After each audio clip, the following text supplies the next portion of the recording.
A new emergency line is now open, dedicated to helping Canadians in crisis.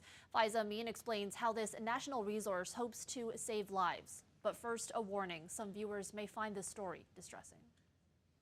988 is up and running. The Canadian government has launched its toll-free 3-digit line that connects Canadians in crisis with mental health supports 24 hours a day, 7 days a week. There have been years in my life where I've gone to more funerals than birthday parties. As someone with lived experience, Al Ramundo is aware of the gaps that exist in Canada's mental health system.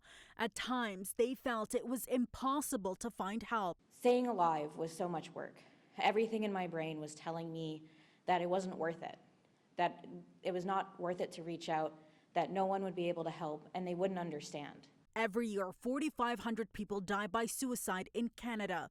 That's 12 people a day. Al, who is a community member advisor, says 988 provides hope for those who need help right away. It's going to make a huge difference. It's going to make reaching out so much easier and taking that moment of hope that you have, the moment of challenge that you have to say, maybe I am worth it, and turn it into something and save so many lives. A network of 39 organizations across the country, including Toronto Centre for Addiction and Mental Health, are involved in the National Suicide Prevention Line. Anyone having suicidal thoughts or experiencing distress can either call or text. People will get a message letting them know that they're in the right place, and then they also have a few options. So whether they want service in English or French, if they're 18 years or younger, or if they're First Nation, Inuit or Métis, so they have some specialized options, and then they'll get put through to a responder closest to home. Hello, I'm very pleased to be with you this morning for this huge announcement.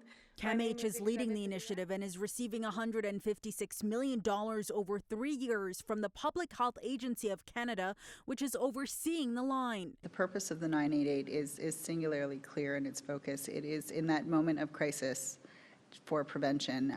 There's no question that there is a need for robust supports. This is why the federal government is so committed to the work that we are doing, not just in the 988, but in mental health supports and services, working with provinces and territories to ensure there's a robust system in place. More than 1,000 responders have been trained to work the helpline so far, with more expected to come as the service is expanded. For City News, I'm Faiza Amin.